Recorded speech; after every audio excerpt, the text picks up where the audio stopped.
Hello, today is Monday, November 22nd, 2021. I'm Joe Schmidt from TC2, and this is Staying Connected. Back in June, we recorded a podcast on POTS lines, plain old telephone service, and the use of aggregators to help minimize the monthly cost of those types of lines. Today, we are going to talk more about local services and what's been happening in the marketplace since June. To do that, I'm joined by my fellow TC2 director, Pat Gilpatrick.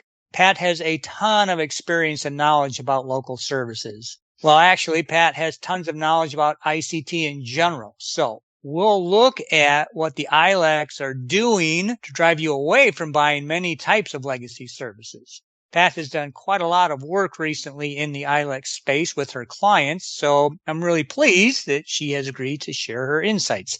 Hello, Pat, and welcome to the podcast. So why don't you give a quick overview of ILEC services and the issues that you are seeing? Hi, Joe. It's great to be back with you on Staying Connected.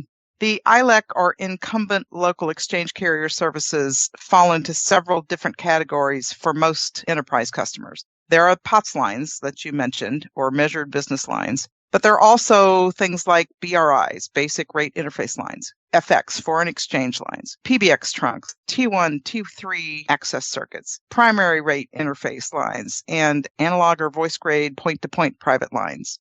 We find that most of the clients we work with still have a collection of these legacy services, which may be in the ground for decades. The problem is that they're all riding over that grandfathered infrastructure of old copper wiring using time division multiplexing, or TDM technology, which the ILECs and the CLECs, the competitive local exchange carriers, are all very keen on retiring. As a matter of fact, these LECs have been petitioning the FCC for the authority to turn these services off for years, and the FCC granted relief from regulatory pricing rules for them back in July of 2019. So that ruling did away with regulatory price caps on TDM services so that those suppliers could charge more to cover the expenses of maintaining all that old copper infrastructure.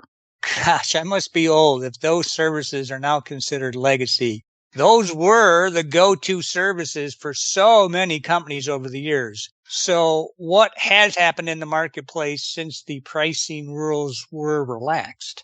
Well, it's initiated what's become a very predictable trend of very significant price increases on all TDM-based services. This year, the ILEC local service price increases have been excessive. No other way to put it. AT&T raised their list rates for a POTS line from $279 to $419 in mid-March for the Southeast region. Then in September, effective September 1st, that rate went up again to $629 a month. So that's a whopping 225% increase within 6 months this year. For customers who are not under any kind of ILEC contract, like an AT&T Easy Rate, or who aren't buying their services through an aggregator or through a master discount agreement of some kind, which provides a fixed discount off of those service guide list rates, they're likely seeing huge increases on their ILEC service invoices. And of course, to add insult to injury, all these service types are associated at the full level of USF regulatory fee assessment, which this quarter is 29.1%,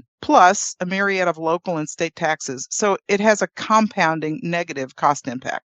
Wow, Pat, that is a huge increase for business customers. And frankly, many of our clients do still need some of those services. Have other services been affected?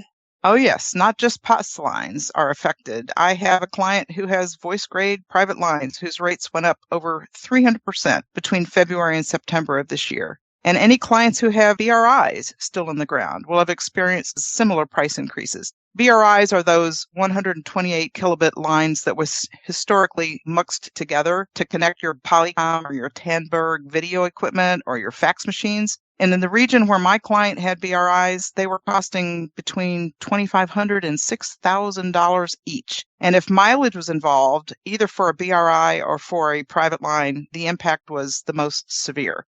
So what's a business customer supposed to do to combat this pricing environment? Well, first, they need to conduct some due diligence on their local service accounts and then put a plan in place to migrate those, or at a very minimum, move them to some kind of contracted rate within their own agreement or through an aggregator. That said, in some cases, we're seeing carriers refuse to renew or extend contracts for some services like old PRIs. So there's really no alternative other than a migration plan to SIP trunking or Ethernet technology. But understanding what local services you're actually buying is critical. ILEC local service accounts all resemble either a 10 or 13-digit telephone number. Sometimes if it's a consolidated or summary account, there could be a letter in the account number as well, but it still resembles a telephone number.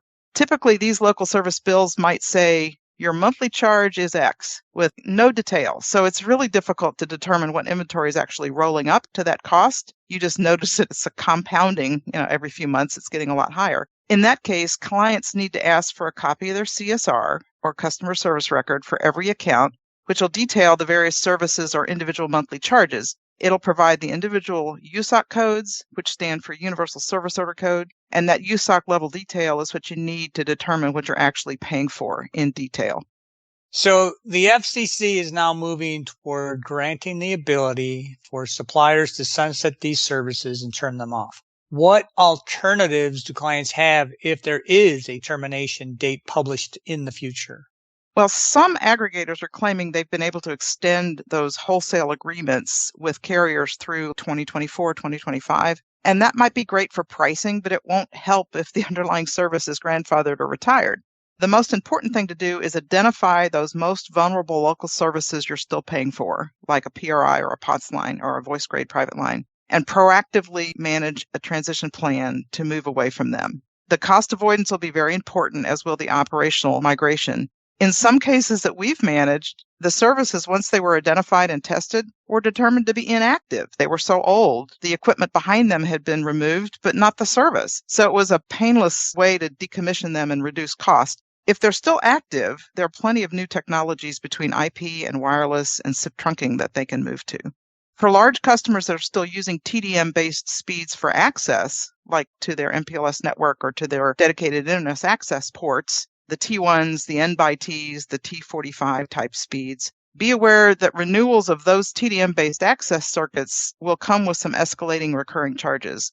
Gone are the days of those flat rate US T1s for between $140, $180 a month based on your geographical footprint and the total quantity that you're buying. Those rates are going to escalate every 6 to 12 months with any renewal and could be 2 to 5 times the current rates. And that'll further incentivize clients to migrate to Ethernet wherever possible.